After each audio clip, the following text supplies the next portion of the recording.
Okay, well, let's go ahead and get started. Good morning, everyone, and welcome to the fifth module of the Raising Capital Seminar Series. I'm Mike Caldwell, recently retired from the Greater Des Moines Partnership. I don't know if she'll be on today, but Diana Wright is now working for the partnership. She started this week, and it'll actually be her that'll be taking all this forward into the future. And I've known Diana a long time. She worked at Iowa State University in their entrepreneurial sections. She also worked for Dwala, a startup, has great background. So I'm really looking forward to seeing what she can do going forward. Joe, if you want to go to the next slide. So this is module 5. This is the term sheet. And for those of you who were on JD's presentation a few weeks ago, module 3 on the cap table really brought home some of the concepts around terms. And so we'll be talking about a lot of terms today and the impacts. And the goal isn't to learn to be a lawyer. The goal is to understand the impact to your company. So really just think about this in terms of what it means to your company when you sign one of these documents and why it's so important to read it before you sign it, if you will. Next slide. I've known Joe Leo. I'll let him do more of an introduction, but Joe and I have known each other for at least 10 years. If not longer. Joe has probably been involved in more startups in Des Moines as an attorney than anybody else I know. He's been a huge supporter of the ecosystem, and I know that I find it.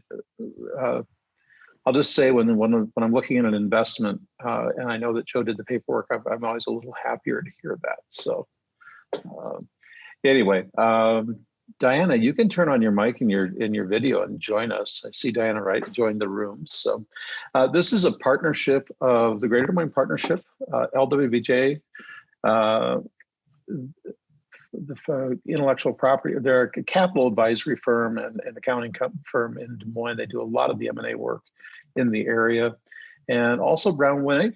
Joe represents BrownWinick today. They've been a great partner in the ecosystem. And so want to go on to the next slide? So appreciate if you can mute your mic. Really appreciate if you'll turn your video on. I think Diana joined us. There she is. Hi, Diana. Do you want to say hi to everybody, then kind of tell them what you're going to be doing? I mentioned you before you got on.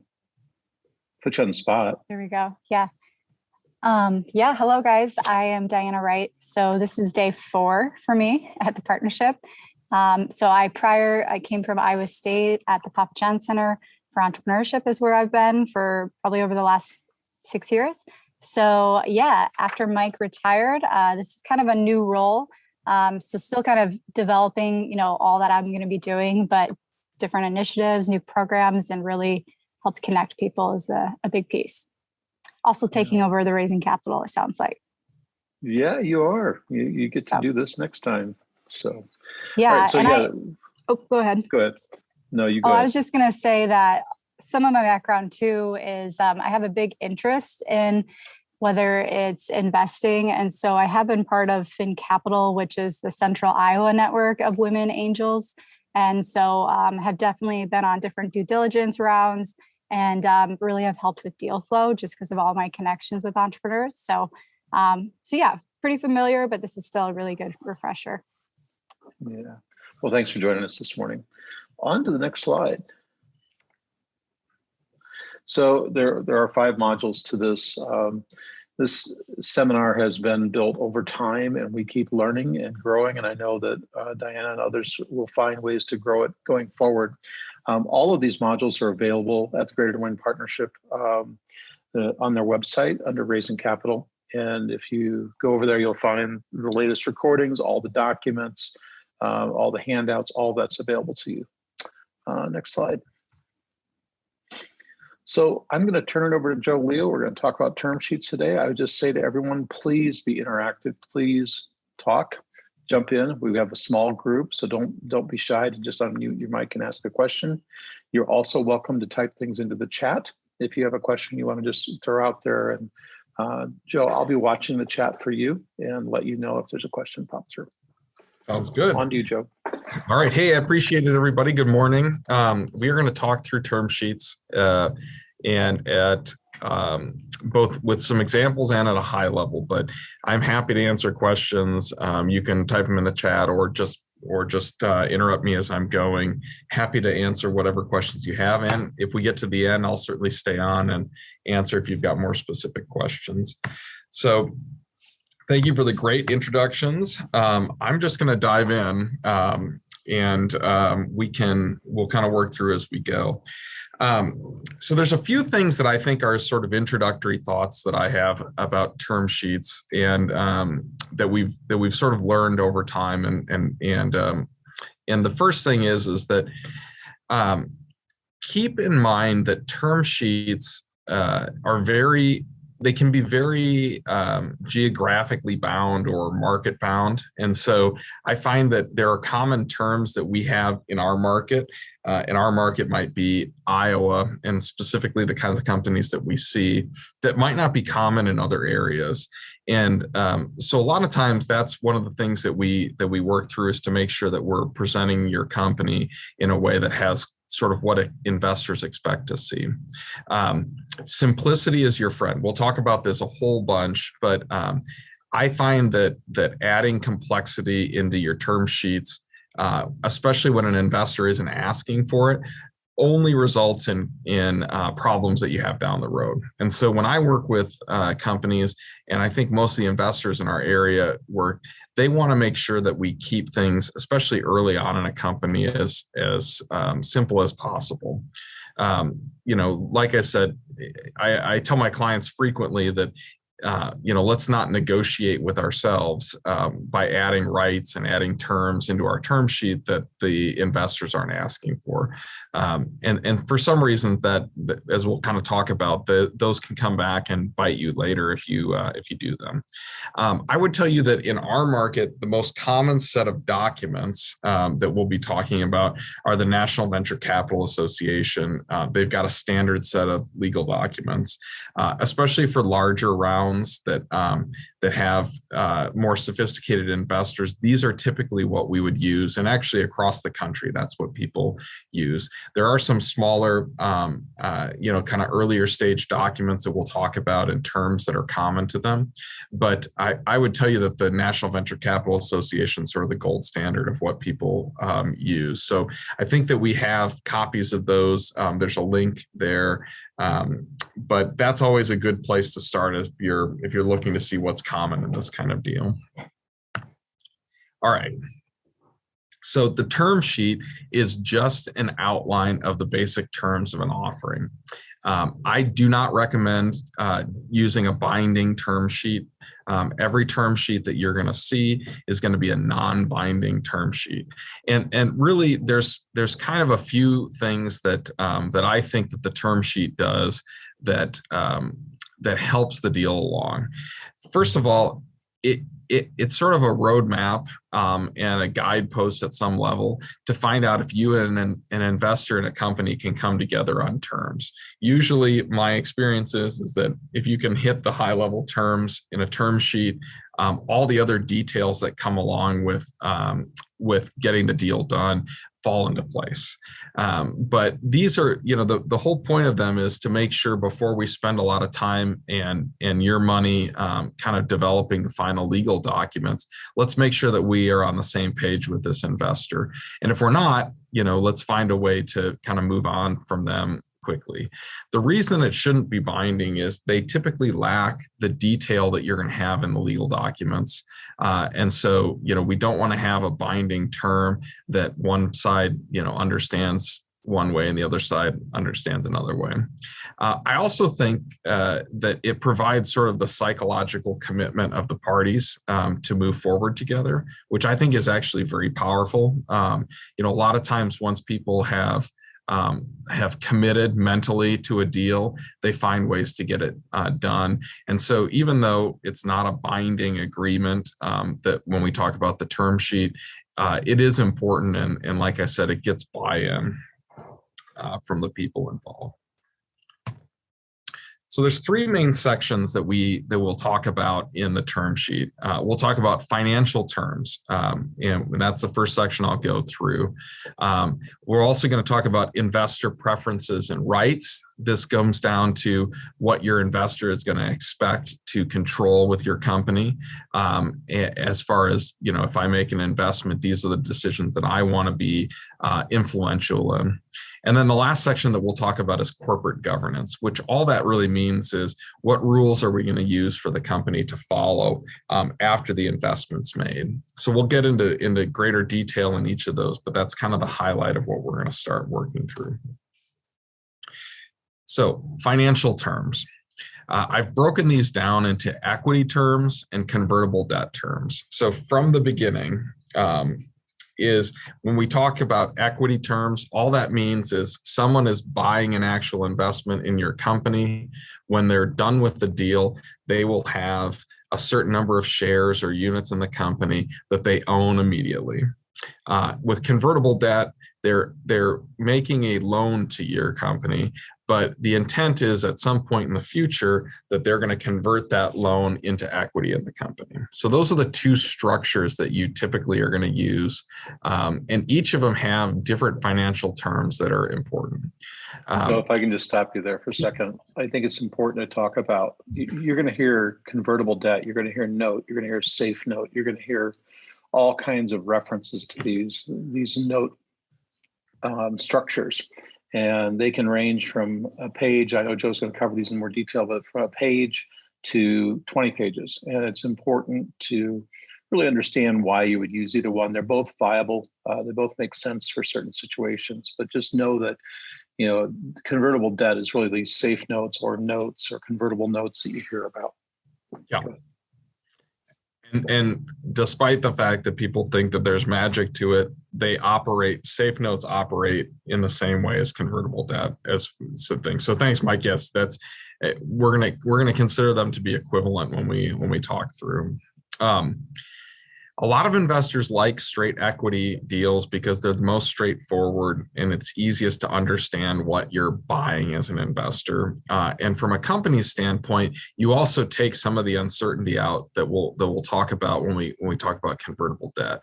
So I use both. A lot of companies like convertible debt for reasons that we'll discuss here in a minute. But the financial terms that are important for an equity investment is how much cash are you raising and what's the pricing or valuation for the company. I mean, those are the two pieces of the puzzle that you need to know in order to make a good decision about that investment. I'll give some examples as we get in. Convertible debt is a lot more complicated. And one of the things that I experience is that people in my experience negotiate the wrong terms of convertible debt. And I'll show you that with math. The hard part about convertible debt is that you really have to use somebody, LWBJ, whoever you end up using, to help you model through what the impact of convertible debt is going to be on various scenarios. And I'll show you some of the things that I think are the most important, but I'm going to give you a summary and then we'll go through an example of the terms of a convertible debt in the order of importance that I think you should consider. One, the amount of convertible debt that you're raising has a big impact on how much dilution you take, and I'll show you that in a minute. The next term, financial term in a convertible debt deal that is the most important is the valuation cap. My general rule when I work with companies is I will give you a higher discount and a higher interest rate in convertible debt if you give me a higher valuation cap. And I'll prove to you here in a minute, that's the piece that is the most important on how much dilution you give away as a company. And without actually modeling through these numbers, I find that people, since it's a harder concept, the valuation cap, it becomes kind of a throw off in the negotiations. And I think if you're smart about negotiating these, that's the piece that you want to pay the most attention to. The next is a discount. All that means is that convertible note holders and safe holders and whatever, they typically get a built-in return, which is a discount from your next equity round. So For example, if you sell shares in the next round at $1 a share and you've given a 25% discount to the convertible note holders, their money comes in at 75 cents a share as opposed to $1. It's as simple as that. So we'll talk through that. And then the final one, which I consider to be sort of a throw off, and actually the safe notes typically don't include an interest rate. But the last piece that I think is of importance is the interest rate. Typically in our market, 6 to 10%, and it's a built-in return. But I think it has the least impact on what you're giving away in a convertible round. So let's talk. Joe, do you ever see pro ratas as part of notes? Absolutely. Yeah. So all the terms that you're going to have in equity, people will sometimes negotiate into convertible note rounds. And the difference is that those get sort of baked into the actual notes. And the biggest decision that you have to make is, am I giving you pro rata rights just if we issue more convertible notes in the future, or am I giving you pro rata rights in the actual equity round? Both can be done, but yeah, absolutely. And I find that those are, we'll talk about those, maybe we get later, but I'm increasingly seeing people who are looking for those rights in a convertible round just because they realize that it's a stepping stone to be an equity holder. Good question, Mike. All right. So let's talk pre-money valuation and post-money valuation. Pre-money valuation is all that it means is we've set a value for the company. And this is when when you're going to do an equity round, we need to decide what the value of the company is. And in this example, I've come up with, we're saying our company is worth $1 million and that we have 100,000 shares outstanding. We'll talk in a second about what that really means. Pre-money valuation, all it means is we're worth $1 million in our mind. We've got 100,000 shares outstanding. So each of our shares is worth $10 per share. Investors, when they look at that 100,000 share number, they're going to look at it based on what they would call a fully diluted number. That means that they're going to include all of the shares in your option pool, which we'll talk about in more detail later, all of the shares that you've issued, and any other share that someone has a right to take in the future. So if you have restricted shares or if you have options, warrants, which are all, I know I'm throwing out terms here that you guys may have questions about, but all those are instruments that give you an interest in the company at some point in the future. So an investor, when they look at it, they don't look at just the number of shares that you've issued. They look at all the shares that you potentially could issue if everything goes forward in the way that you expect. So that's the pre-money valuation. Post-money valuation is our pre-money valuation plus the amount of cash that you raise in that next round. So in my example, if the post-money valuation, when we're talking about that, it's the $1 million, which is our pre-money, plus the $250,000 that we're going to raise. So our post-money valuation is $1,250,000. If you do it right, your per share price will be the same on a post-money basis and a pre-money basis. Okay, unless you've got some convertible debt with discounts. I mean, there are scenarios, but in your mind, if you've done the math right, the two should match each other. And that's the only difference between the two. Questions about that from anybody? All right. So that's pretty straightforward. We're going to decide how much money we raise, and we're going to decide how much the company's worth. When we talk about valuation and pricing for convertible debt, the three kind of financial terms other than how much we raise are valuation cap. Like I said, I think that this is the most misunderstood thing by investors and startups, but it also has the most impact on the dilution that you're going to experience. The next most impactful term is a discount. How much you're going to give a discount to the people who participate in the round when they convert. And we'll give an actual example so you see how that works. In our market, that's typically 20 to 25% on convertible debt. That's the one that I would say that's most common that you see. Then the third piece is the interest rate. It's 6 to 10% per year, simple interest. So we're not talking about compounding interest. We're not a bank. It's simple interest. You want to put that in because it's easier to calculate for one, and the second piece is that it can have more of an impact if you have it actually compounded. Here's the question I get all the time from people if I have not done a good job of explaining it up front. This interest is not actually paid unless the promissory note matures and things have gone not the way that we'd expect. You don't actually pay the interest annually or quarterly or monthly like you would on other loans. It just continues to accrue, and it's a built-in return for the convertible note holders. Okay, so you have to keep track of it.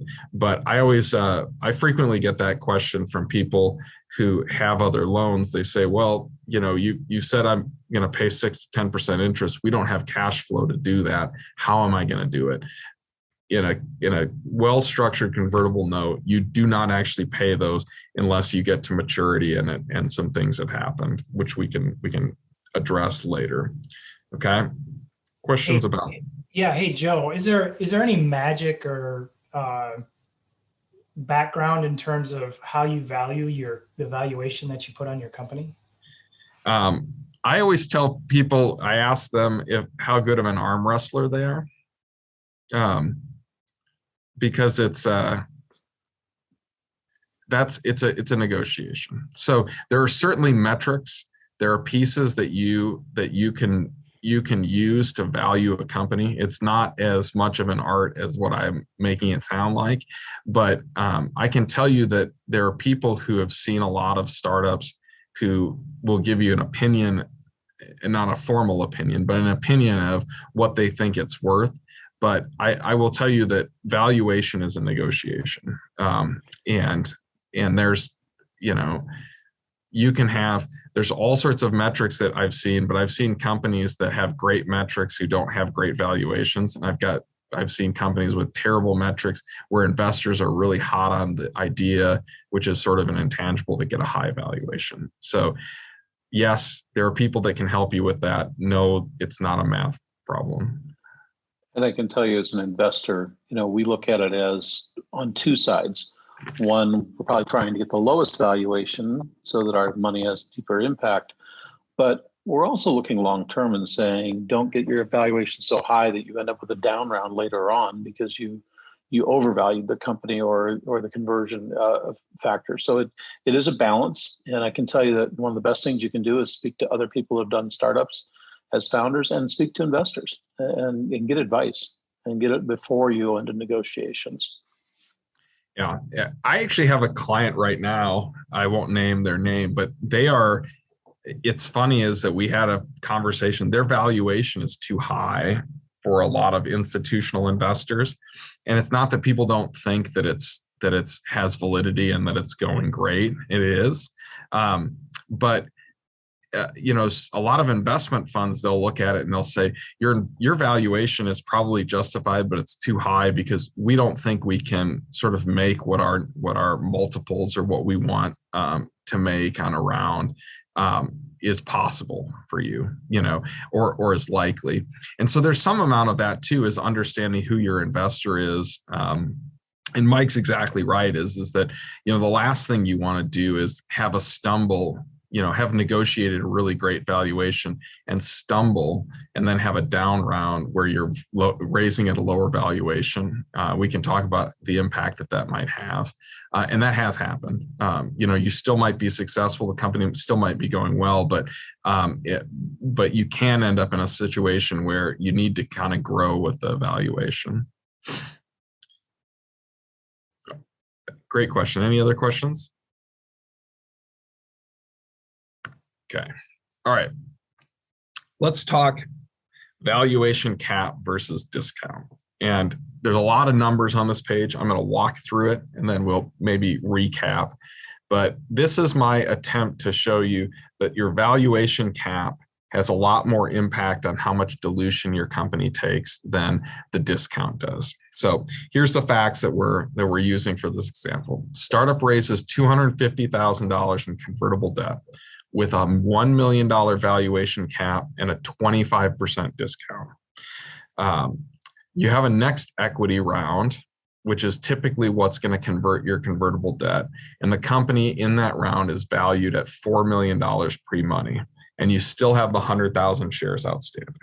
So in the round, we've come up with $40 per share, which is just the $4 million pre-money divided by 100,000 shares. So that's $40 a share. With the discount, so what this means is if investors throw the valuation cap out the window, with the discount, that $250,000 that was previously invested results in 8,333 shares and then some change, right? I'm an attorney, so I don't have to be specific in my math. I love accountants. I make fun of them all the time. They have to be more precise than me. So don't argue too much with my math. But so how we arrived at that is we had $40 a share. We've given away a 25% discount to our convertible debt holders, meaning that when their debt converts into equity, they only pay 75% of the price that everybody else pays. So that's $30. So the $250 that they've previously given to you, divided by $30 share, 8,333 and change, right?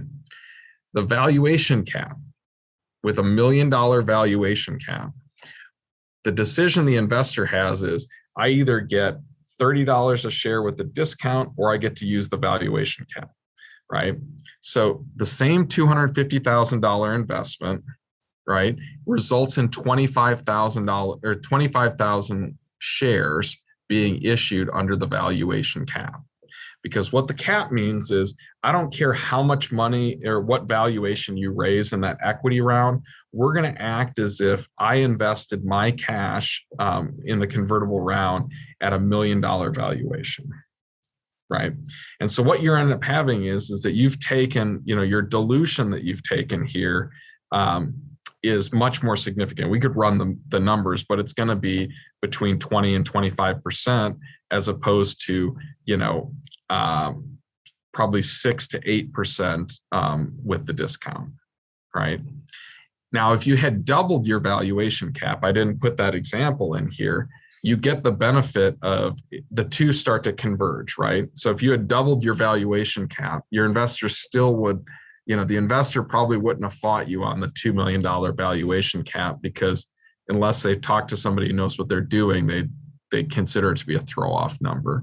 You've sort of taken that dilution in half by pushing up your valuation cap. So when I'm negotiating these deals on behalf of the company, I'm willing to give a higher discount, a higher interest rate all day long in exchange for a higher valuation cap. And the reason for that is, if we really believe in what we're doing in the company, that cap is going to have more of an impact on our dilution. Does anyone have a question about that, or want me to go back through that example of how I arrived there? I'll just drop in there and say, this is, and I'm always saying this, I'm going to say it again, this is why you always get a good attorney who has done this many times before. There are many, many types of attorneys, like there are many, many types of doctors. And it's the same kind of thing. They really know their area. But what you don't want to do is, use your brother-in-law, your mother's brother's attorney, or they're an attorney, because they're going to do it cheaper or something, and then find out they've never done this before. Because one, you'll pay them to have to learn all this, and two, your forms will be all messed up and you'll probably not close around. But this is the kind of advice that attorneys are going to give you and say, do you understand the impacts? These are a good attorney will. So just make sure you're talking to someone who's done, I would say, at least 10 or 20 of these deals, preferably more, because they've seen it all. and you want to talk to somebody that's in the market area that you're raising your money in. I mean, it's nothing wrong with a San Francisco lawyer, but they'll charge you 4 times as much, no kidding, and they don't know the Midwest market at all. Yeah. So, and the other problem that you're going to run into is between an attorney like me and your brother-in-law is that they will bail you out of jail. I will not, but I'm happy to help you pro forma through valuation cap. So I can't help you get divorced. I cannot sort of get you off for murdering somebody, but I can help you with this. So, all right, if there are no other questions, that's legitimate. One of my clients asked me if I was kidding about not bailing them out of jail, and I told them absolutely not. I will not come and do that. All right, questions? Otherwise, I'm going to jump into the next. All right. So I've convinced you now that when you are negotiating convertible debt, the thing that matters is the valuation cap. I mean, and actually maybe at a higher level and less jokingly, you have to actually pro forma these things out. Come up with some scenarios, make sure that you know how the math works, because that's the important piece. And like I said, I've been on this kick for a few years, but I've just had so many experiences where people didn't understand how the math worked on it, and get into a deal that they wish that they hadn't. So the next section we're going to talk about is investor preferences and rights. And these are the things that investors ask for. And I will tell you that there's many of these that are very common. And when I work with clients, I want you to understand why the investor is asking for them. And I think if you understand that, a lot of times, at least the ones that are common in our market, I think you'll understand that they're not unreasonable asks from an investor. But you do have to kind of understand why they're asking for it. So liquidation preference. All liquidation preference means is, I call it base hit protection, right? And all it means is that, when an investor comes into a deal, we all want the company to be worth a lot of money, and we want to have a great exit where everybody is happy at the end. But investors want to protect the cash that they've put in your company against the base hit, right? Where we do okay, we sell because it makes sense for whatever reason. The investor wants to know that their cash comes out first. And I'll show you an example of this and why they might want that. All liquidation preference does is it determines the order in which cash comes out of the company if it's sold or the company's liquidated. So what does that mean? If we stop doing business and either sell off the company's parts or we sell the company as a whole and we're sitting on a pile of cash, who do I write a check to? Investors, especially smart investors, make it a condition that they get their money back first before the founders or the common shareholders. And the most common in our market is what's known as a 1X liquidation, meaning they get 100% of the cash that they've invested back first. And we'll talk about what that means. And at that point, when they, in a properly, I shouldn't say properly, in the most common scenario, the investor has to decide whether they take that or whether they participate with the common holders, meaning that they give up that liquidation preference. Be very aware of what is called a participating preferred liquidation preference. I have done those before. There are scenarios in which that makes sense, but they're the exception rather than the rule. And the exception is usually when you're justifying a really high valuation for a company. I've done them, but keep in mind what that means. So I think Mike was telling me ahead of time, I missed JD's presentation, but I think he showed you how those two worked. All a participating preferred liquidation preference means is I get my money out first, then I get to also get a percentage of the company based on what my share value is. And if you haven't pro forma'd that, you will miss the fact that that's a larger return for the investors than just protecting their money. I frequently avoid them, but I can tell you that there are situations in which it makes sense. But be very wary if somebody starts pitching that to you. And if you didn't see JD's presentation, I'd strongly encourage you to go back and watch that section on participating preferred, because he gives an example of basically, because that one word, the founders of the startup on an exit, their return on their company was half because of one word, participate. Yeah. Yeah. And those are the things where it's a tool like any other, but I can tell you that it's you don't want to accidentally end up in that situation if you can avoid it. Okay, so here's a liquidation preference example. So one investor invests $500,000 in a company for 33% of the company, right? So they write a check for $500,000. Then so the founders at that point own essentially 2/3 of the company. The investor gets 1/3. Founder then sells the company 12 months later for $750,000. And I consider that to be the base hit, right? There's some reason that we decided, hey, we're going to get the money that we can out of the company. We're going to make a sale, even though it's not a great exit. The outcome for the investor, if there's no protection involved, is the investor is going to get $250,000 because they own 1/3 of the company. So 1/3 of that pile of money that we got from the sale goes to the investor. So in 12 months, the investor has lost 50% of their cash on the deal. The founders, on the other hand, got $500,000 out of the deal, essentially for working for a year and having a not very lucrative exit. Okay, so you can see why an investor would find this less than gratifying outcome if they were involved in the company, right? Now, if they had a 1x liquidation preference and plus an 8% dividend, which is just a built-in gain, which is pretty common in our market. Like I said, 6 to 10% dividend rate is, like I said, that's a small amount. That's sort of what people would consider to be sort of the built-in gain, less than what we would get from borrowing from a bank.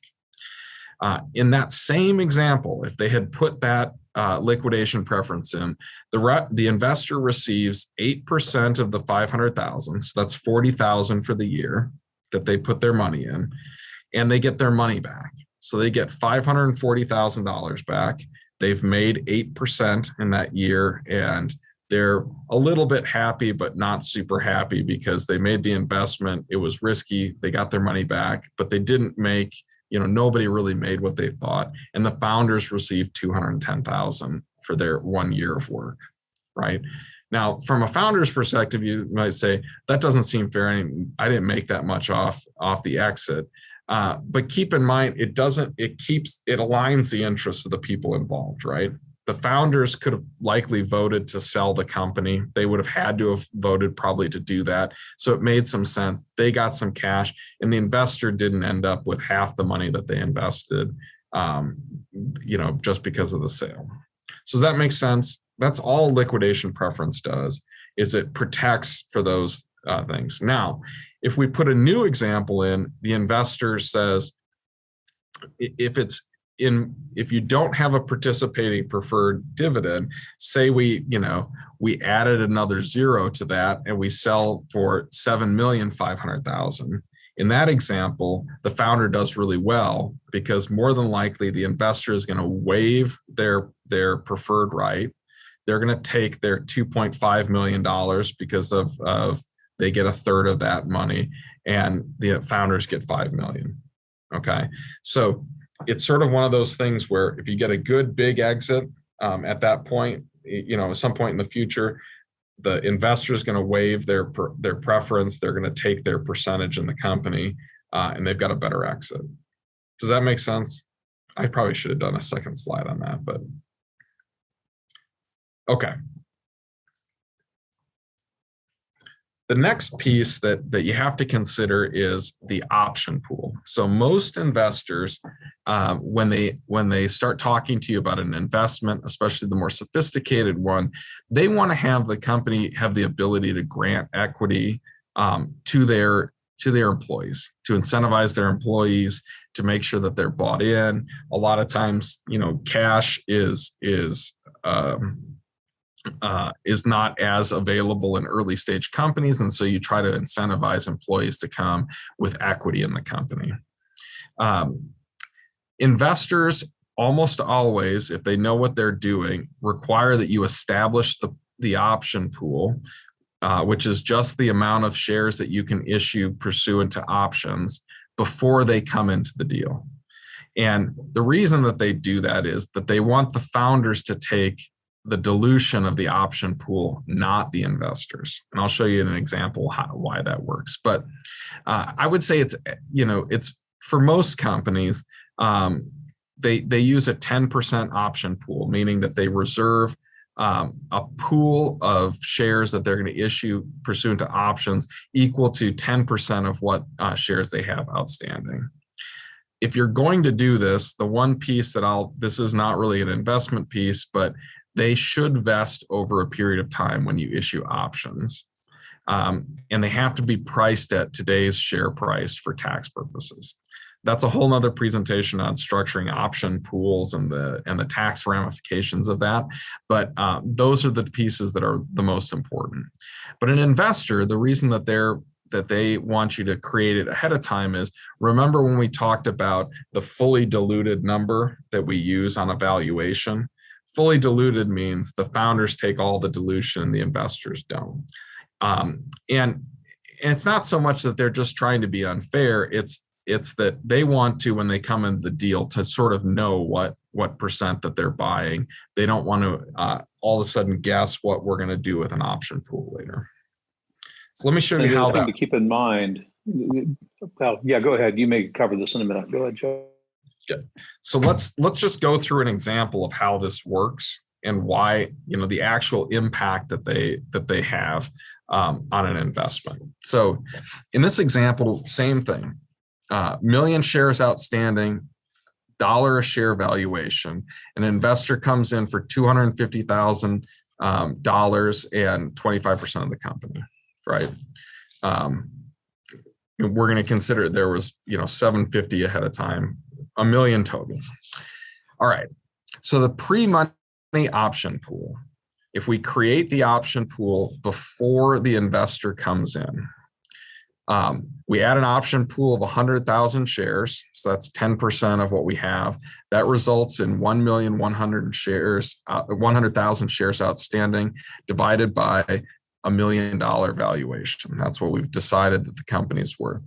That equals, instead of what we talked about before of $1 a share, now the value is about $91 a share.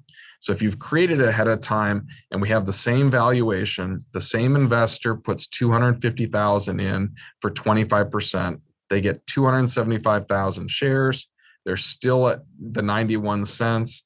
Their 250,000 still buys 25%, and it's still worth 250,000. Okay. If, however, an investor makes their investment and then immediately after that, the company creates the option pool after that, the investor put $250,000 in at $1 a share, so they get 250,000 shares. Then you add an option pool of 10%, which is 125,000 shares.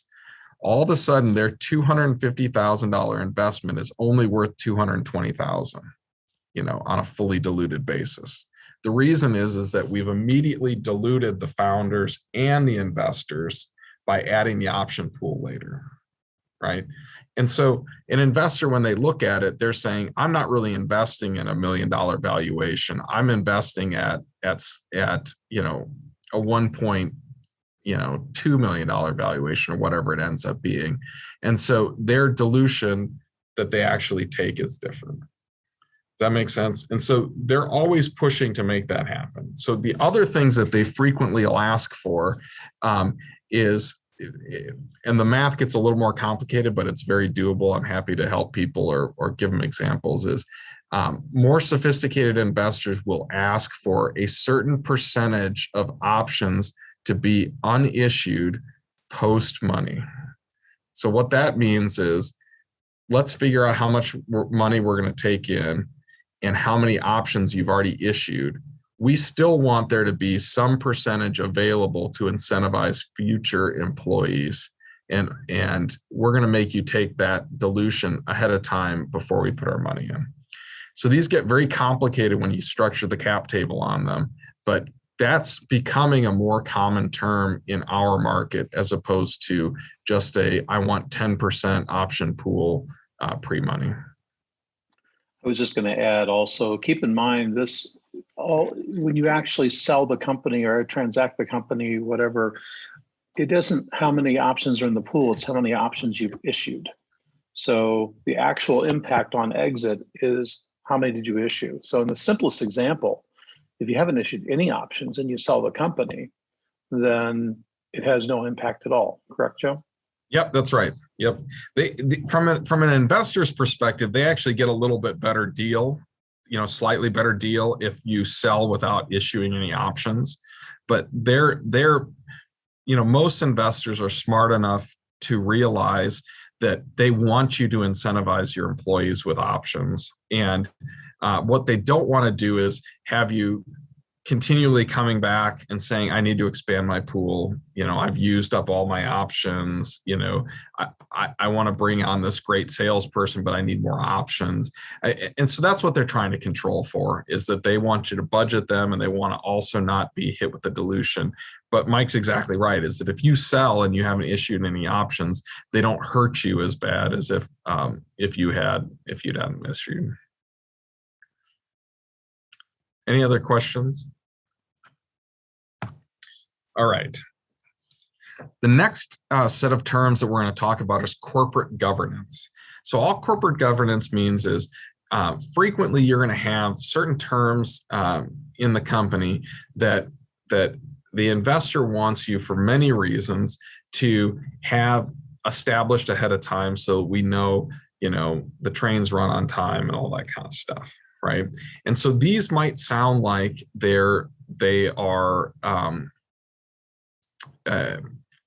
unimportant to discuss up front, but an investor really does, and it's usually based on them getting burned on some investment where they didn't get this information or they didn't have the votes that went the way that they thought that they should. They put in protections to make sure that these things are addressed as part of the term sheet. So corporate governance hits things like how many board seats do the investors get versus the founders. What are the things that they as the investor need to approve before we do, and what rights to information are they going to have? So one of the things that a lot of companies do, they want to set founder salaries, or they want to make sure that there's tight control on founders, sort of going nuts with their cash, right? And so the concern that they have is there's a big influx of cash, and that it alters sort of the incentives and the behaviors of the company. So founder compensation, it's not uncommon to say ahead of time, we're going to set compensation, or we can only change compensation of these people with the investor's consent. The term sheet itself can either dictate how much the founder can give as a raise, or it'll just give that kind of consent right to them. And like I said, they're trying to make sure that we stay hungry and that we aren't using their cash for things that don't grow the business. Now, smart investors also appreciate the fact that as founders, they don't want you worrying about your finances constantly instead of growing the business too. So there's a balancing act there. But keep in mind that they are trying to make sure that we don't make crazy decisions with their money. The other piece that comes up frequently as far as the key employees is they're likely going to make the founders vest their equity in the company. even if it's already been vested at some point, and even if you feel like you've already sort of earned that equity. Investors most of the time realize that if they're investing in the company, they need you there to continue the vision and to grow the company, right? And so the last thing that they want to do is have you walk out the door with a major piece of equity and not run the company after they've invested. And so I have a lot of founders that push back on this, and I typically represent companies as part of this. So I don't represent the investors as much, but I'll tell you that, what they're investing in, what they're putting money in is you. And so I don't think it's unreasonable to have you vest equity. Now, the arguments that I think go over better when you're negotiating is, how about I invest 50% of my equity because I've been toiling away on this for the last 4 years, and I think I've earned at least half my equity. Those are the kind of discussions that I think you can have, but just a flat out refusal to vest any of your equity, I think is going to sour a discussion with most more sophisticated investors.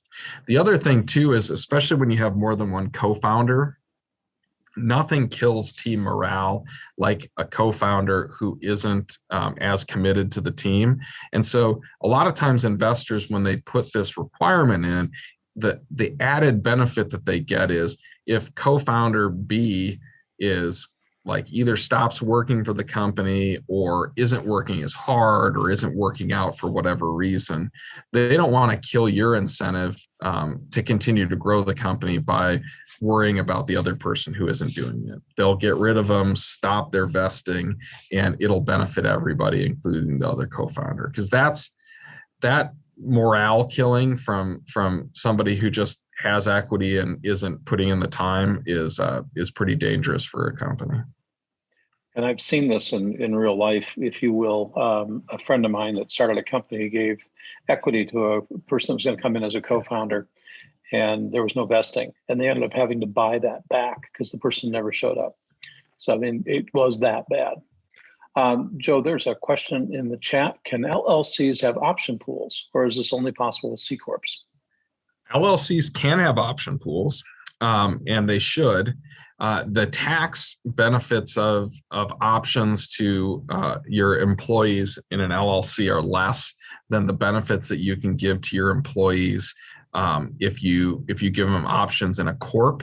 But that's limited because the options that you might give to like board members, advisors, and anybody who owns, I think it's 10% or more in the company, it'll be irrelevant between a corp and an LLC. But you absolutely can. The tax rules are just a little bit different. Good question. All right, board governance. Corporate governance means is how do we run the company? Most more professional investors want to have checks and balances on how you make decisions in a company, right? So a lot of times in early stage companies, everyone's sitting in a room. We make decisions by consensus or not, but it's all, sort of in a very informal way. More sophisticated investors want there to be some structure to that. And they want to make sure that we, are making good business decisions and things, that a board is established and that the roles of people are sort of properly outlined, right? And there's a number of reasons why you want to do that. Frequently, actually always, I would say in a term sheet, you're going to outline some level of, who the board is, how many board members the founders get, how many board members the investors get, and typically how those roles are going to be defined. And generally, I'll tell you, there's a couple of rules that I abide by. A larger board is not better than a smaller board.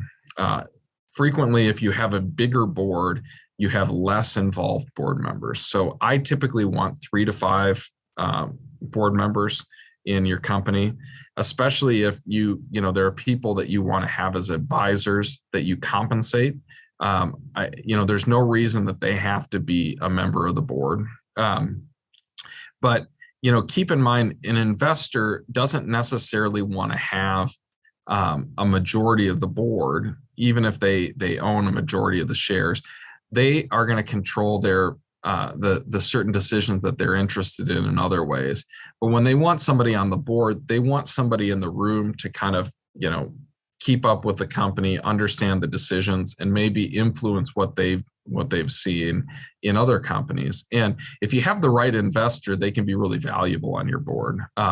So I think that's the considerations that we have with board members. Mike, did you have something? Sorry, I saw you. No, I was just going to have you, we need to take a break here when you get a good stopping. Okay, I will stop after this slide. Thanks, Mike. And typically it's negotiable how many board members and how, what the size of the board is and those kind of things. But I will tell you is that if in almost any early stage company, I would not go beyond 5 board members to begin. And like I said, the bigger the board is, the more unwieldy, and I think the less involved board members are. Questions about that? Yeah. Hey, Joe, quick question. So yeah.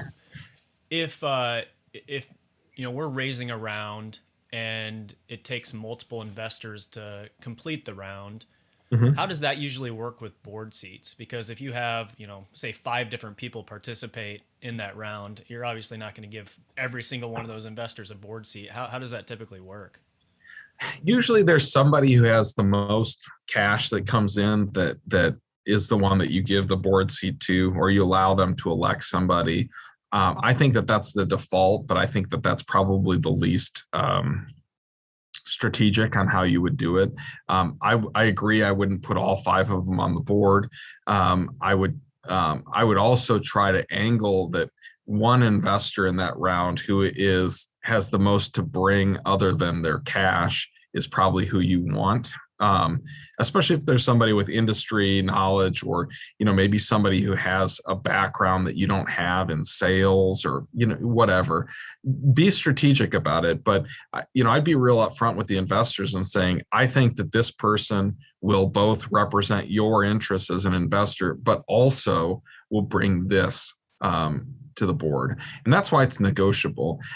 And quite honestly, if I was representing those investors, or even you as part of that, I'd sort of educate them to say, look, the board seat isn't where you control the crazy decisions of the company, right? And from their perspective, we control that in other, sort of actions that have to have consent of those shareholders. Our board is really there to help the company, to drive the company forward and to add value. And so that's usually, if you have that discussion, depending on the egos of the people involved, and say, hey, I think that this person has what we need. Smart investors are going to realize is, so long as they agree with what your logic is, that makes the most sense. But that's how I would approach it. So I'm going to jump back in. So when we left, we were talking about kind of board composition and who gets a board member and those kind of things. And I think I made the statement that, investors, I typically educate them that that's not really the protection that they want. That's really just visibility into the company, and also helping kind of shape the direction of the company. The way that investors protect their investment is actually through protective provisions that we put into the deal. And these are typically negotiated the term sheet phase and then fleshed out when we enter into the final documents. But what you want to aim for is the preferred shareholders, or any of your investors are looking for approval of fundamental transactions, right? So fundamental transactions are, do we sell all of our assets and shut the company down? Do we merge with somebody? Do we sell to somebody? Do we license all of our technology and let somebody else kind of continue to develop it? All sorts of those decisions that really take the company out of the hands of the people that run it now. Investors, for the most part, most people's interests in those transactions should be aligned. If we've set it up correctly, we have that example with the liquidation preference, right? If we didn't have that, there would be a misalignment of the interests of the founders versus the investors, because the founders might take that deal where the investors wouldn't take that deal just because of the fact that they're going to get less cash from it, right? So if you remember that one, it was where we sort of protected the investors, and it actually, what it does is it aligns everyone's interests. So that's the intent of these provisions. Now, there's a couple of things that you really have to consider when you're negotiating them is what decisions are we going to include that require their consent, and are there thresholds? So an absolute mistake would be every time we spend $10,000 or more, we have to have a shareholder meeting to approve that. So those, we'll talk about those, but consider, the magnitude of the decisions that they get to weigh in on, as well as the type of decisions. Also consider whether there's typically blocking things versus affirmative rights. So we'll talk about those in detail. And the last piece is, do we have a minimum ownership requirement as part of it to get those rights? And the general idea being, catering to somebody who has put $3 million into your company is not the same as catering to somebody who's put $3,000 into your company, right? You're willing to, and catering may be not the right word, but you're willing to engage more with somebody who has more skin in the game than others. Okay. Major investors want and require these rights. The smart ones understand this is how they protect their investment. It's not through a board seat. And the other thing is that they want information about the company. And they want that for a number of reasons. They want to be able to monitor their investment. But if you have the right investors, they can help you build the company, make connections, do all those things. If you are a good founder who engages with your investors, they can help you avoid mistakes that they've maybe seen or done or known or whatever. And so, the less cynical approach to that is that they want that information so that they can help you avoid the landmines. So a lot of times the information rights that they're going to ask for is they want financial statements, right? And we can discuss how that happens. At the very least, quarterly financial statements. A lot of people will give monthly, even financial metrics to their investors. So, do I think it's reasonable to give monthly financial metrics? Absolutely. Do I think it's reasonable to give daily financial metrics? No. So those are the kind of things where somebody who's been through it needs to kind of sit down and say, does this make sense? Are we creating too much of a burden by giving these rights? I would tell you that properly set forth in the agreements, quarterly, monthly, depending on the size of the company, whether you have a CFO or not.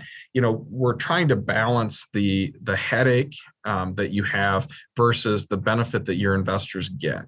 Now, keep in mind, though, once again, this is always one of those things that being proactive about sending this information out can actually avoid the calls that you get. Sending a well-timed email out with the information that your investors want can stop 13 calls from people saying, what did we do this quarter? So it's not all bad for you. So Mike, I know, has lots of experience with it, so I'll let him give you the advice there too.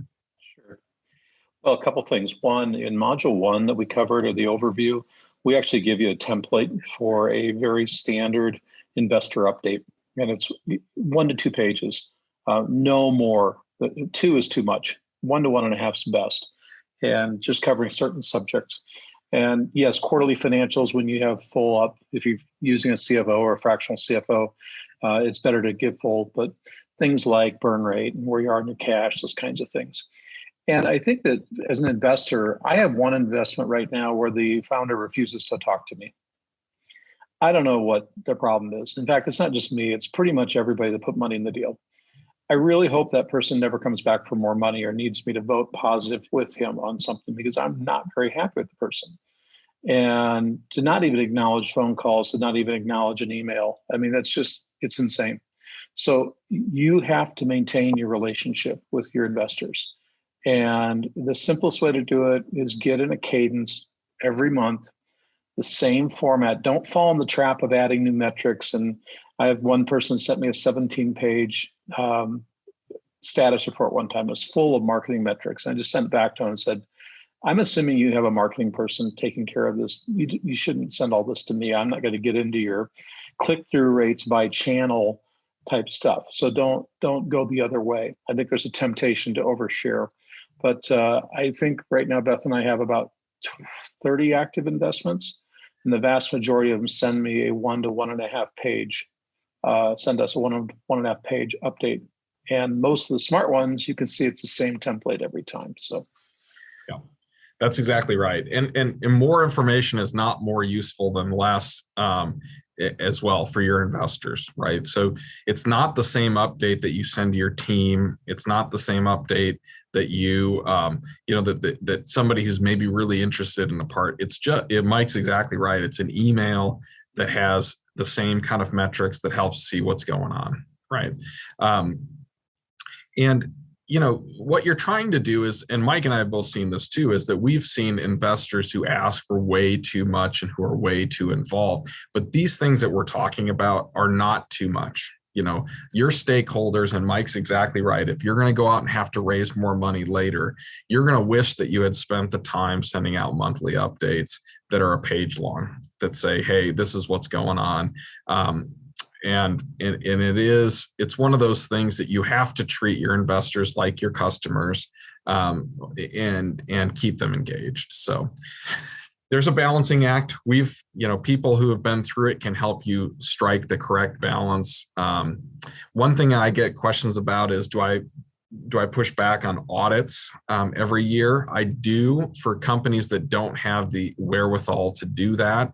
But keep in mind that as you go on and as you grow, and especially if you have somebody who has, a CFO or a part-time CFO, the cost of the audit is, as the company grows, can be very beneficial. And so, be careful on that and understand what you're getting into, and ask your advisors before you agree to that. But most early stage companies do not agree to a full audit, but do kind of grow into one as they make progress. All right. So there's two different kinds of approvals that we can talk about. So we talked about the protection that the shareholders the investors get is not through their board seat. But keep in mind that calling a shareholder meeting to make certain decisions is a lot more of a headache than calling a board meeting to make decisions. So in case I'm going to give you a 30-second update is, boards typically meet, once a quarter, maybe a little bit more frequently than that, and then as needed. And there frequently is going to be an investor director on that board. A lot of companies can make these protective provisions easier to deal with by saying the preferred director, whoever that director is that's representing the preferred shareholders, the investors that we're talking about, can make those decisions. And those are usually operational decisions. So, a common thing might be, we're not going to buy a piece of equipment in excess of $100,000 without the preferred shareholder agreeing to it. But once again, make sure that you're looking at the list and making sure that it makes sense for your company, right? So I, for example, I represent a bunch of publicly traded ethanol plants, and they're getting killed right now in corn prices because they're paying money into what they call their margin account, if anybody knows what that means.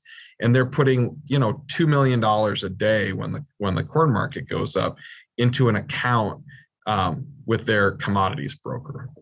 You guys don't need to know anything about that, other than the fact that in that business, if you said anytime you spend more than $100,000, we need to call a board meeting to do that, does not work in that business, right? But in your business, If you're kind of a SaaS-based business and you're going to go buy some servers or something that you probably could rent, just through a service, your board members might want to consider that decision even at a lower value. So when you're negotiating these, you need to think, what are the decisions that I make? What are the decisions I need to make quickly, and make sure that those two line up.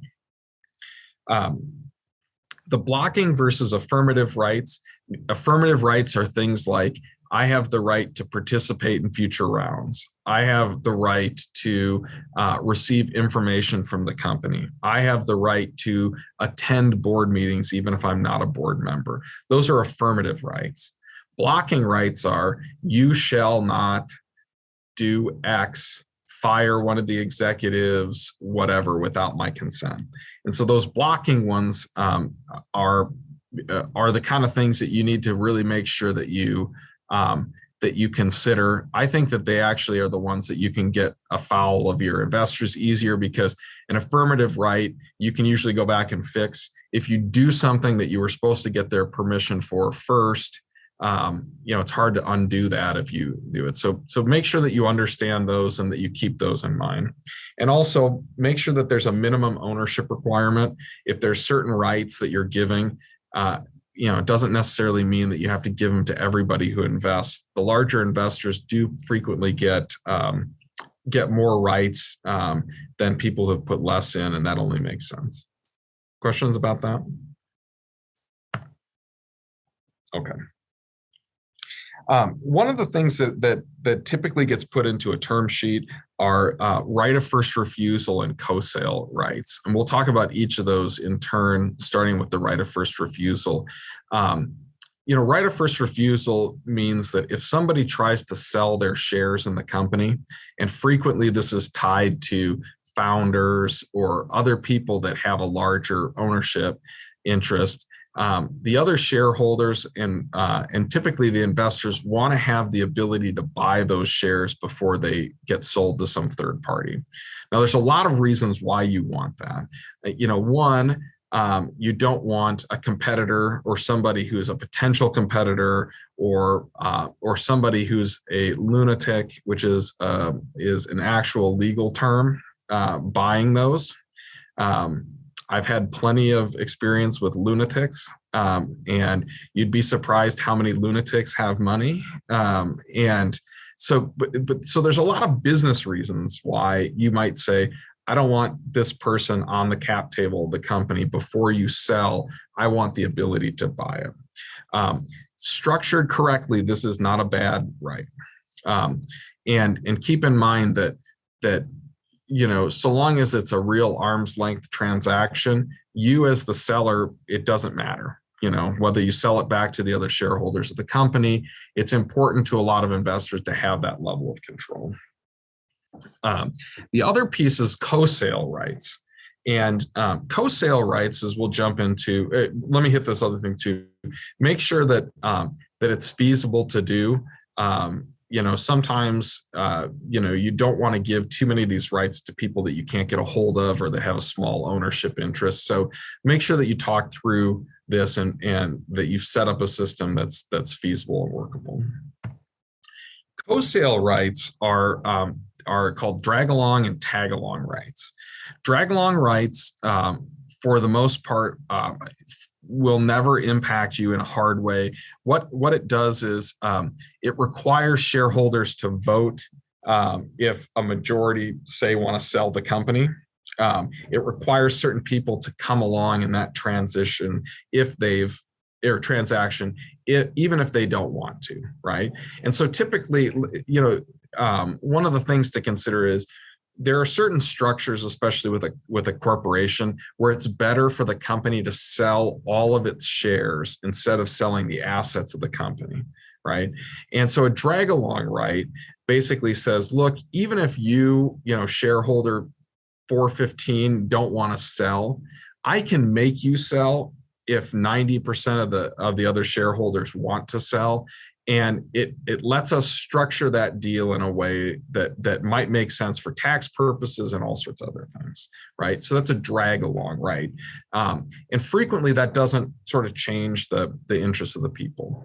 Now, tag along rights are different. Tag along rights mean that it protects minority shareholders from being stuck in a deal. So maybe a founder gets a great deal from a competitor or whatever and sells their majority share in the company. What a tag along right does is it says, look, I get to also sell to that person so that we all beneficially sell the same percentage in the company, right? And so what that would mean is I'm a founder and I want to sell out to Amazon. And instead of selling the whole company, I sell just my 60% interest in the company to them, and I get a valuation of, I get $50 million from the deal, but you guys get stuck in the company, you don't get anything. A tag along would say, you get your proportionate share of that sale, and I have to stay in the deal for my same part. I can work through the math. I don't think it's important to know, but keep in mind that does change the rights of the people involved. The one thing I will tell you is I don't affirmatively typically put it in. I can tell you that I've been doing this for 14 years. I've never experienced a tag along sale where it's been triggered. Normally when somebody wants to buy out the majority, they want to buy the whole company. And so I don't, like I said, I don't see it. I have no problem putting it in. I don't affirmatively put it in. It doesn't alter the rights that much, but it is different substantively than a drag along right. So I could go on about the strategy for a long time, but the biggest piece there is to make sure that you understand what level of owner gets to be the majority and which one is the minority, and make sure that you don't have tag along rights grabbing everybody's interest, because that can be a headache. I'm sure that I've made this more complicated than I needed to, but if you ever see it, it's fine. I'll be happy to talk you through it in more detail. Okay, anti-dilution rights. So there's a ton of different anti-dilution rights. The most benign anti-dilution right is being able to buy your pro rata interest in a company. So let's talk at a very high level what anti-dilution means is if I'm an investor in a company and I own 20% of that company, anti-dilution rights help me maintain my percentage in the company.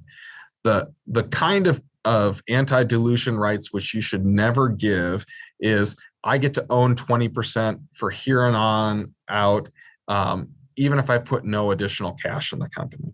That kills your ability to raise money.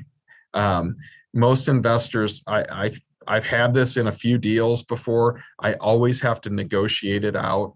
And by negotiating out means I have to negotiate with an investor to give up that right. And it typically involves giving them some extra equity in the company. The reason is that while it's totally reasonable to have a right that says, Joe, you're a 20% owner. If I raise $1 million and you put in 200,000, you can keep your percentage in the company. That's totally reasonable. And like I said, for most companies, that's kind of what they do anyway, is that they go to their initial investors first. The other side is a terrible deal, which is, Joe, you get to keep your 20% forever. It doesn't matter what else you do, because keep in mind, then the only person who takes dilution if you raise more money is the people who put cash in. No investors will do it. Okay. So that's not what we're talking about here. But keep in mind that there's a whole bunch of different kind of anti-dilution rights, and you need to kind of understand them. The two in a more sophisticated investment deal that you have, and usually these get put in when you have kind of an institutional investor. There's two different kinds of anti-dilution rights. One's called a full ratchet, and one is called a broad-based weighted average anti-dilution protection. I never say never. I have never agreed to a full ratchet. I would not recommend that you agree to a full ratchet. I have on every occasion where I have a more sophisticated investor agreed to a broad-based weighted average anti-dilution right. These get triggered when you have a down round. So in case anybody wasn't on the other part, all a down round means is that you are raising at a lower valuation than you raised in the prior round. So in a prior round, you had a $4 million valuation, you stumbled a little bit, things didn't go your way, and now you're raising at a $2 million valuation. So that's all it is, when these kick in. If you always have up rounds, as you go, full ratchet, broad-based weighted average, they do not get triggered unless you have a down round. Okay. All right. So here's what a full ratchet means. A full ratchet means I put my money in today. If you have a down round, I act as if I put my money in at the lower valuation when you had the down round, which means that the investor took essentially no risk that you didn't grow the company. I mean, they took the risk that the company went out of business, but they took zero down round risk. So how this works on a full ratchet is investor puts in $250,000 at $10 a share. They receive 25,000 shares. We then have a down round where the company has to get more cash. They raise 500,000 in equity at $2 a share. Okay. At that point, so we went from $10 a share to $2 a share. Without adding any additional cash, the investor's initial shares are increased to 125,000 shares from 25,000 shares. So if you do the math, what happened is that we took our 250,000 and nothing happened. All we did is had to change our cap table. We took $250,000 and instead of dividing it by 10, we divided it by 2, and that's your new ownership percentage. If you structure these and you have a bad down round, you will be shocked at how quickly you can get diluted by these kind of changes. Does this make sense? Are there any questions about full ratchet and how that works? Okay. So the more common is called the broad-based weighted average protection. And it's based on a formula, and this formula is in everything else. And what it does is it tries to come up with a risk reward to putting your money in early. It gives the investor some level of down round protection in between no protection and the full ratchet. Now, I've given you the formula. I've told you what the pieces are. I can tell you as I gave an example here, the long and the short of it without going through the math is the difference between a full ratchet where the investor gets the value of $2 a share for their down round protection. If you run through my scenario, you get $4.67. So the investor still gets a lot of protection, right? But it's not the full amount that you have. And I think most people kind of consider this to be the reasonable down round protection that you give to investors. This is the kind of thing where we talked about a little bit earlier. If you're going to have something like this, having too high of a valuation with a down round protection that's higher like this might work against you in the future. Are there questions about how this works? I don't want to do the math unless anyone really wants to ask questions about the thing. I've checked it. I think it works. But I am a lawyer, so it doesn't have to be precise. All right, so keep that in mind. Full ratchet, I think, is uncommon in our market. Broad-based weighted average, almost every kind of institutional investor-led deal is going to have that, and it's a standard agreed upon formula. There's no sense arguing about that, and it gives you less down round dilution. Okay. All right, we're rounding the bend, everybody. So term sheet. The next thing we talk about is control, right?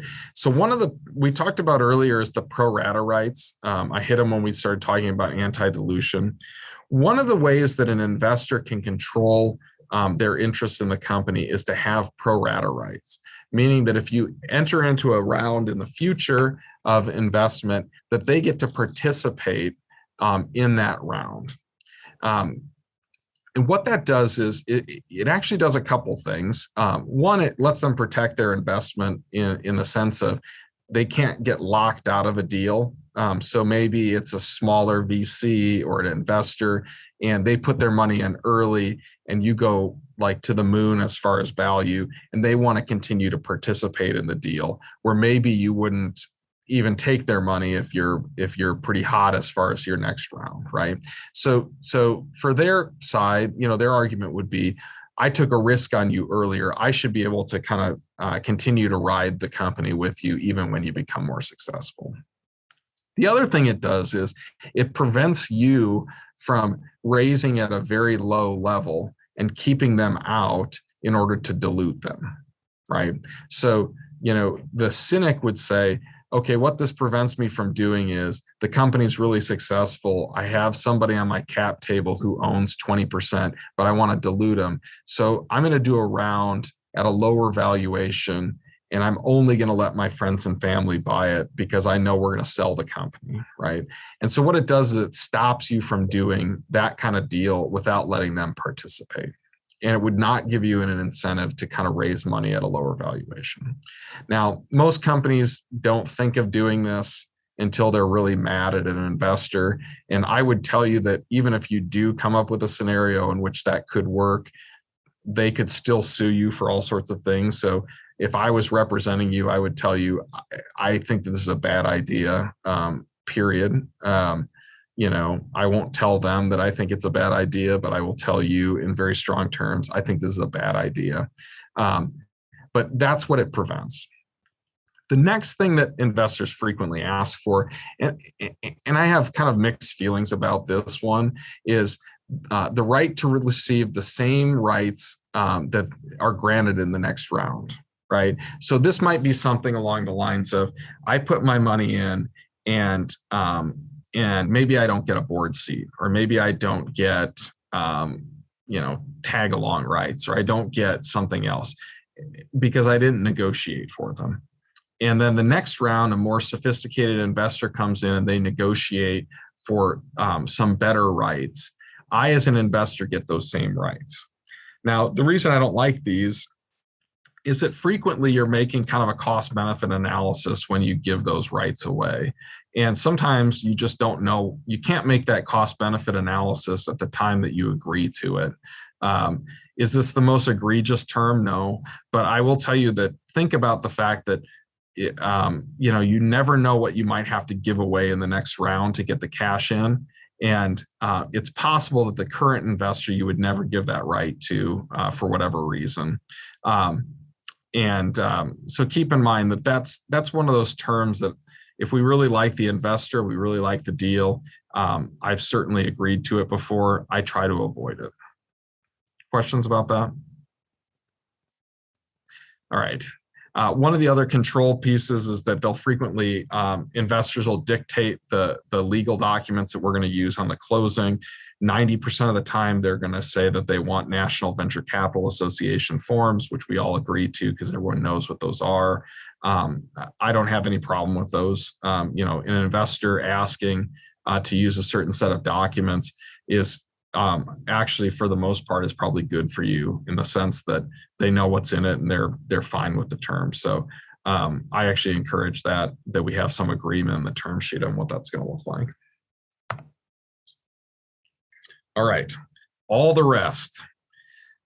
These, for the most part, are to help protect you as a company, right? So a lot of times in a term sheet, you're going to have terms in there that really are encouraging you to do the things that should have been done already. Intellectual property assignments of inventions, confidentiality agreements, restrictive covenants, all of these things they want to have you agree to up front. And it actually really helps you in the long run. If you have a co-founder, I had this come up at some point, I had a co-founder who was refusing to sign kind of standard non-competes and those kind of things. And it's nice to say, it's not me, it's our investor who won't put money in without these protections in place. it can force people along to do what they should already have done anyway. And so what this does is it protects the investor, but it also kind of protects you, right? It pushes you to have employment agreements with the people that you need to have employment agreements with, and have terms in there that that you should have, right? And so part of that comes up in due diligence, but some of it is in the term sheet, and it's a good person or a good thing to point at if you have somebody who's kind of holding out.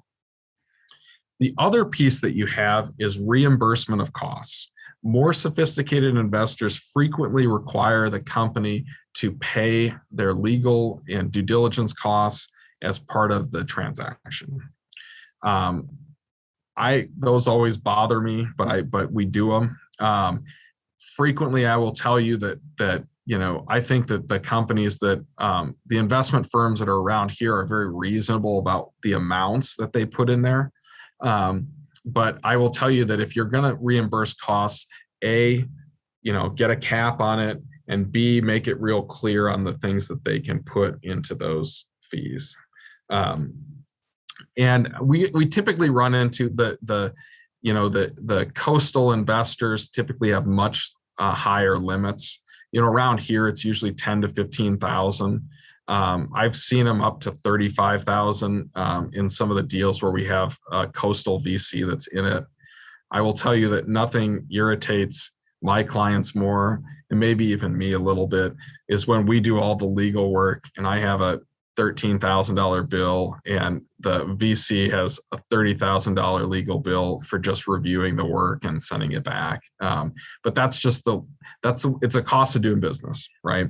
And so I don't spend a lot of time fighting on those just because we don't frequently do it. You can usually nibble down the costs on it, but keep in mind that's becoming the norm here. I don't think it was maybe 5 years ago, but it is now.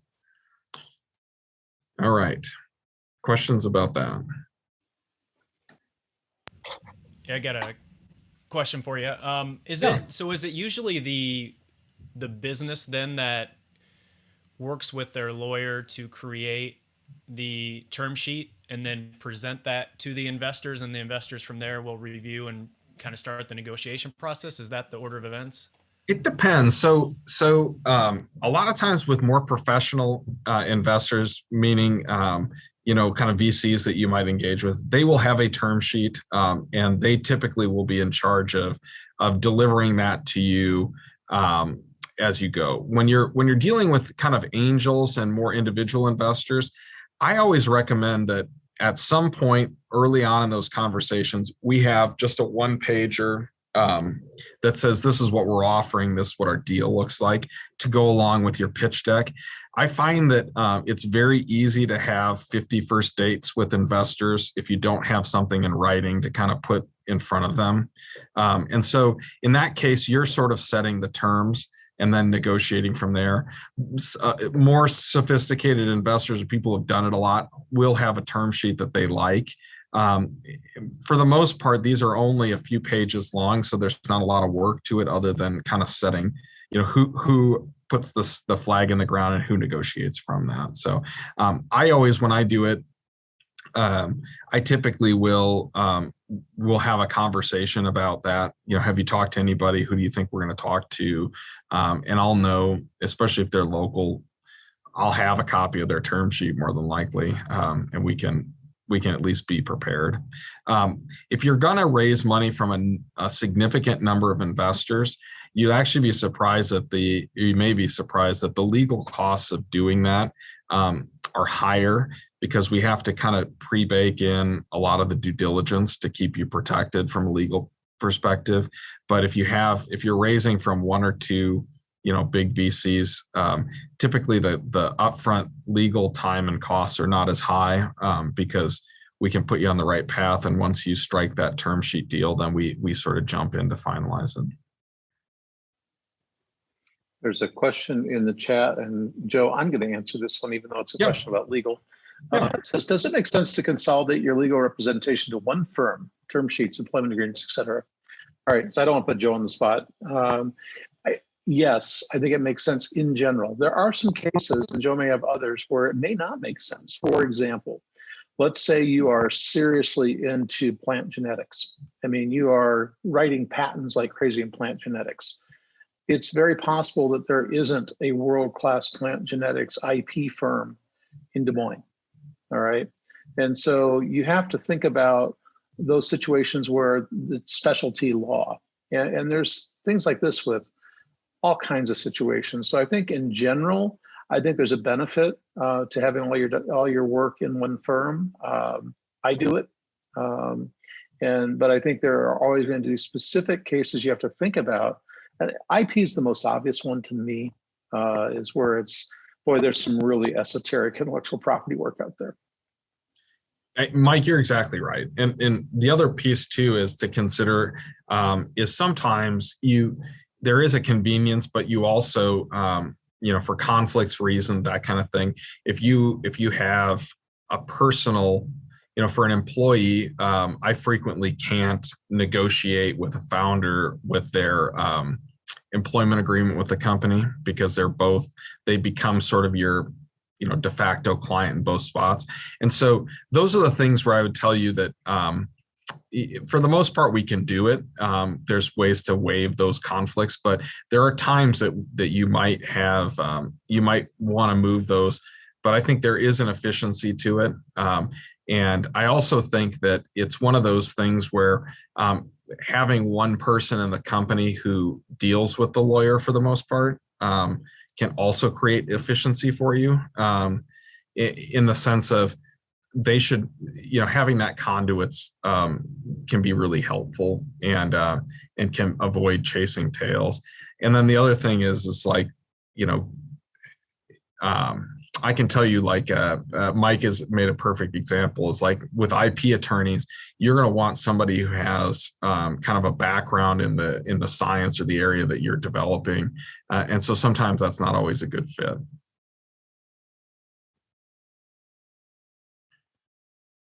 What else can I answer for people? I know you mentioned earlier some numbers, but if we're budgeting for a raise, what type of numbers should we be budgeting for as far as legal fees to do that? Yeah, so if it's going to depend on your investors and how much you're raising and who you're raising from. So let me give you a range. When I do term sheets, meaning I've got a bunch of investors and it's something really straightforward, like I'm doing a real estate deal right now where we're going to have a number of investors in, but those are pretty, I don't want to say formulaic, but they are kind of formulaic from a legal standpoint. I do those on a flat fee for $6,000 to $8,000, depending on how sophisticated the person raising is. If I'm going to do a deal with a VC, I think I usually estimate, as opposed to giving flat fees, but those are usually $10,000 to $12,000, just because they're going to want a lot more documentation and due diligence for us to be involved in. I think that those are kind of the outsides of it. Now, with I sort of hedge. I like to do things on flat fees, just because I don't want you worried about, I don't want to take additional time. I want you to have budget certainty and that kind of thing. But I find that when I have a good relationships with clients, we end up, we have, my goal is to be fair with you. And for the most part, my clients are always fair with me. And I hope that they say the same thing about me. And if they don't, I wish that they would tell it to me. But that's kind of the outside. And I will tell you that there's always outliers on it. But for the most part, the legal, it's funny, is the upfront legal, if you're going to go to VCs, is a lot smaller. We're talking about a few hours to kind of get you on a glide path with them, but then they're going to require a lot more legal work on the back end. The other factor that I'll tell you that, and I'm happy to get into your personal, not on the call here, but to kind of go through, is a lot of it is how well set up you are to begin with. So if I have to come in and fix a lot of stuff to put you in a position to raise money, sometimes the smaller amounts up front grow. And so, it's one of those things where I always tell people, If you call a plumber today and you say, hey, I want to redo my bathroom, but I want to do some of the work to save money up front, and then I want you to come in and do it, they'll probably quote you twice as much as they would quote you just to come in and do all the work, because I also need, if I don't set it up, and you're doing some of it yourself, I probably have to spend a lot of time figuring out what you didn't do right.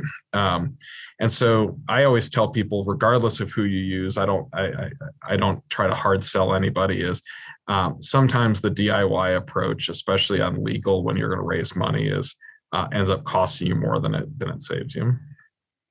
I'm going to add one other thing here. I think that it's been too often that I see a pair of founders or whatever suddenly decide to raise money and go to the lawyer that day and say, we need a term sheet this day or this week. And, then the lawyer correctly starts looking into all the documents of the company and says, hang on, you guys don't have a whole series of things.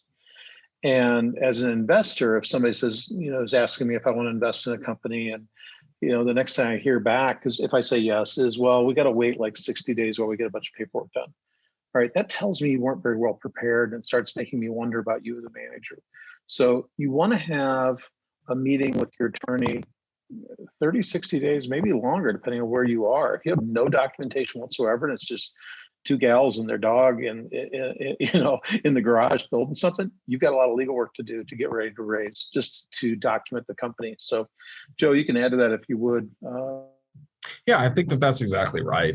And honestly, it's like any other relationship, is that I hope that when I meet with clients for the first time, that they feel like it's the strangest interaction that they've ever had with a lawyer. I hope that that's what their takeaway from it is that when I meet with a client, the first thing I need to understand is, how do you make money? What do you do? What are your pain points as a company, which have nothing to do with legal documents, but it gives me a context, right?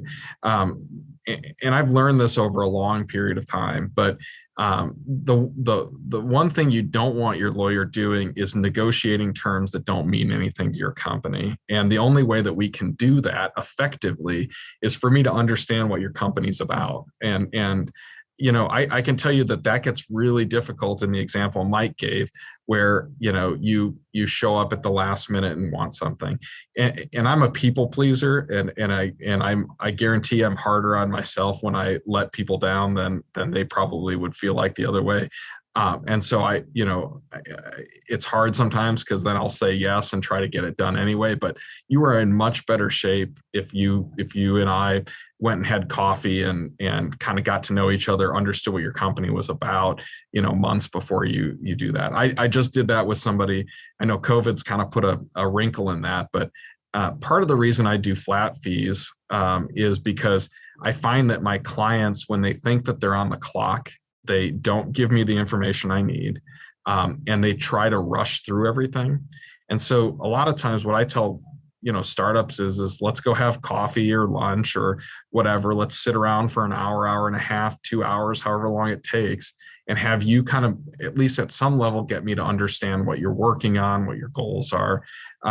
And I hide it as a flat fee. I mean, at the end of the day, that's gets worked into my fee if you decide to hire me, but you're not on the clock for those things. And Mike's exactly right, is that a lot of times if you develop those relationships with me or with somebody else, they can help you avoid the problems that instead of fixing them. And if you can avoid problems instead of fixing them, you will be ahead of the game in all ways. So quick follow-up to that, and this may be a silly question, but you're going through the process to raise money.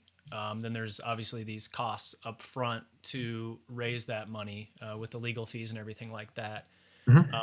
And from a cash flow standpoint, I assume that investors don't want their investment money to go to pay for your legal bills that you just spent to raise that money. So that's all cash up front that you're paying for those legal fees. Is that accurate, or how does that work? I don't, as an investor, I'll speak first and Joe can go, no, I'm actually okay with you spending some of the money you're raising doing the legal work, because if we don't do that legal work right, and I say we because I'm investing with you and now we're teamed up, it hurts me as much as it hurts you. So You have to disclose what you're doing. But no, if somebody said, look, I'm raising a 500K seed round and I'm going to spend, I got a fixed quota 12K to do all the paper on that. It's like, okay, that's all. Yeah, Mike's right. I mean, I don't think most investors have a problem with that. I can tell you that it's we try to be reasonable with companies, but there has to be kind of I can't be more invested in your deal than you are. And so that's always the part that I put, but I work with startups every day. So I'm good at trying to make sure that we're on the same page. I will tell you that the one piece that I have seen that investors don't like is huge legal bills that were kind of a waste. I've had this a bunch where, I think we talked about this before, this is a really specialized area. And I've had people come to me that have spent $40,000, $50,000 with somebody to put together these documents. And it tells me that whoever they hired didn't know what they were doing and they learned on your dime. And I could see them an investor pushing back on that. But those would be the only things. And keep in mind that, like I said, I don't think it makes sense for me to take more interest in your legal work than you do. But for the most part, the cost to get a company set up and ready to raise money is not that much. We can do it pretty efficiently, but keep in mind that, once again, I'll keep harping on it, it's easier to get it set up front than it is to fix it later. So that's just my experience.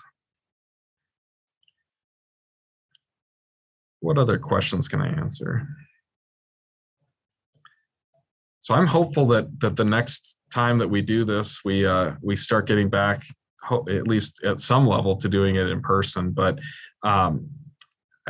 if you see me out and about or whatever, or you have questions, don't hesitate to reach out. And I think hopefully we'll start circulating. But I do appreciate the interest, and I'm excited to meet everybody, and good luck, and let us know if we can help. And I will, on the email today, I'll include Joe Leo's email on that if you want to get a hold of him, but you can go to BrownWinick's website and find his email as well. So all the content's available online, and I will be sending everybody an email later today with a PDF of Joe's slides with all these links active, because if Joe goes down one more slide, if you can drop down another slide just real quick. Yep. It is links to a tremendous number of pieces we think are very valuable from an appendix reading standpoint. There's some good stuff in here. So anyway, just pointing that out. Joe, if you want to go back up. So we'll send out the deck today. And staying in touch wise, I've got my old email on there. It's going to be good for a little while longer. Diana Wright. Diana, you want to just let people know your email address? She might be putting Diana's starting. There it is. She's got it in there. So it's in the chat, but it's dwright, DWRIGHT at dsmpartnership.com, and feel free to reach out to her as well. So anyway, with that, I want to thank all of you for attending. You will be getting a survey link. We ask you to tell us how to make this better, things that we didn't do well, things we could do better. We really do use that. I can tell you these presentations have evolved over the years, and I guarantee you that Diana will continue to evolve them because the market changes, investors change, our world of startups changes. So it's important.